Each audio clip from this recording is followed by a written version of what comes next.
Have you ever wondered why CatNap didn't kill DogDay? This is a question many players have tried getting the answer to, and by no surprise, the reason is shocking. Just try to think of a world where toys are alive and have their own stories. In this cool yet kinda spooky place called Playtime Co., there are two toys who stand out, CatNap and DogDay. They're not your average toys. They're like the main characters in a story that's all about friendship, betrayal, and mystery. There's many people tossing around theories about why CatNap didn't end up taking out Dogtoy, adding even more mystery to their already intriguing relationship. People who play the game have always been talking about these two and trying to figure out what they're all about. One really interesting aspect of Poppy Playtime Chapter 3 was the smiling critters. Although CatNap did an excellent job as the main antagonist, DogDay and other members of his previous group were also crucial to the plot. DogDay is the dependable leader of the smiling critters. He is constantly there to encourage and uplift other members. He is incredibly intelligent and takes his responsibility to safeguard the smiling critters extremely seriously. One of the clear oppositions of CatNap's and the prototype's goals was DogDay. Though his actual involvement during the Hour of Joy remains unknown, we can presume that he abstained from the revolt, given he is absent from all the videos. It seems improbable that he would take part in injuring so many innocent people, given his caring attitude. When the player finds DogDay, he points out that he is the last of the smiling critters that are alive. But why? There are many theories on why this could be the case. It's believed by some players that DogDay was being kept alive by CatNap, despite the prototype's orders. Before we run into DogDay in Chapter 3, we do know that CatNap and DogDay have had some interesting interactions. DogDay's cardboard cutout hints at a friendly play session with CatNap, in which two of them play a game of catch.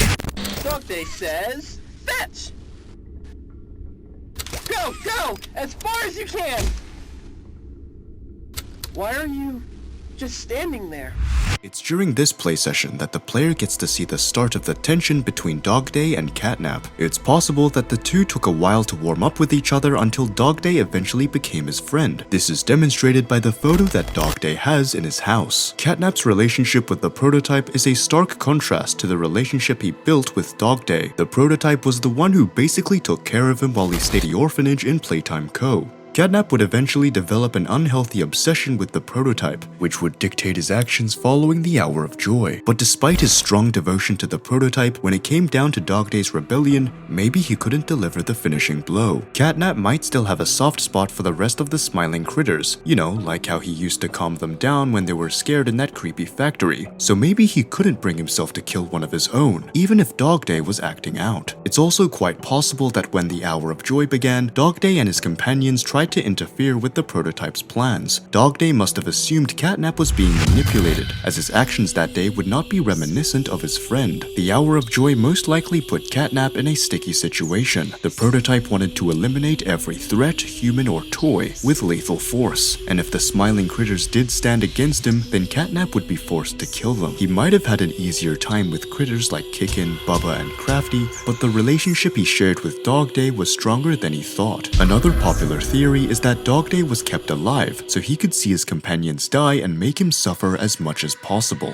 In Chapter 3, the voice messages inside DogDay's cardboard cutout try to persuade us to leave the workplace. This suggests that he knew what was going on and was attempting to keep everyone who might be in danger safe, including his buddies. This resulted in probably the most agonizing fate of any of the smiling critters. We're teased about the deaths of each of the members, but for some reason, only DogDay was left alive. Once inside a cushion-tiled prison with empty cells, the player finds themselves frantically powering the playhouse's backup generator, all the while being chased by the many smiling critters, including withered versions of DogDay plushies that were subjected to the Bigger Bodies initiative. We come to find out that DogDay was tortured slowly and excruciatingly by CatNap and the prototype by having his legs amputated and arms bound. If you look closely at DogDay, he's not chained up by anything metal, and it's just regular belts that are tied around his body. Now, you would expect a sinister place like this to have steel chains, but the belts are even worse. These belts come from the staff members at Playtime Co. that were killed by toys like Huggy Wuggy and Boxy Boo. He even has a belt around his waist to hold the bleeding, which is ironically horrifying. The fact that he survived for so long in spite of such severe malnourishment and blood loss is truly shocking. DogDay tries to talk us out of leaving the facility during our brief interaction with him. Regrettably, a swarm of mini critters burrow into him through an exposed area and begin to control his lifeless flesh from the inside. Despite the player managing to escape a possessed DogDay, we never see what happened to his corpse. His body is hidden from the player behind a closed door before he lets out a terrifying cry. Some people have theorized that CatNap only kept DogDay alive to feed him to the other critters. It's possible that CatNap might have gone all Hannibal Lecter and chowed down on DogDay's legs himself. I mean, it's out there, but who knows? This theory seems more probable by the second, especially if you ever give Picky Piggy's cardboard cutout a listen. Roast beef? Delicious! Grilled chicken? Down the hatch! Seared elephant? Yum! Played unicorn? Mmm! Still hungry. If Picky is willing to eat elephant, chicken, and unicorn, then it wouldn't be too weird to add a dog to that list. CatNap has shown in the past that he does somewhat care for his fellow critters. We've seen this when CatNap utilizes his poppy gas to assist the critters in the Smiling Critters cartoon. While DogDay defied the prototype during the Hour of Joy, that doesn't necessarily mean that the other critters did as well. CatNap could have forced some of the critters to side with the prototype out of fear, or with the promise that he would offer them protection. DogDay unfortunately must have posed a great threat to the prototype, and he needed to be made an example of. So not only would DogDay be tortured, but he would support the prototype in his own way by being food for his followers. Regardless of who was the one doing the eating, this theory was the most grotesque. CatNap cut off Dogtoy's legs in order to give a piece of him to the prototype. The prototype has been getting his hands on the big toys from the Bigger Bodies initiative since chapter 1. None of us could forget the gruesome death of Mommy Longlegs, or that giant metal hand that dragged her bloody body away. The prototype is assembling something big, and he needs a piece of every toy to complete it. CatNap is the only toy in Playtime code that seems to have an idea of what the prototype is building. We can see this early on in his shrine, which depicts a monstrous being compiled of different antagonists the player has gone against. PJ Pug-a-Pillar makes an appearance, as well as Huggy Wuggy on the prototype's left arm. There are numerous mini smiling critters scattered around the ground, which shows the prototype is more than willing to morph with them. CatNap was likely tasked by the prototype to remove DogDay's legs so that he could be added to his body. Either that, or CatNap cut off DogDay's legs himself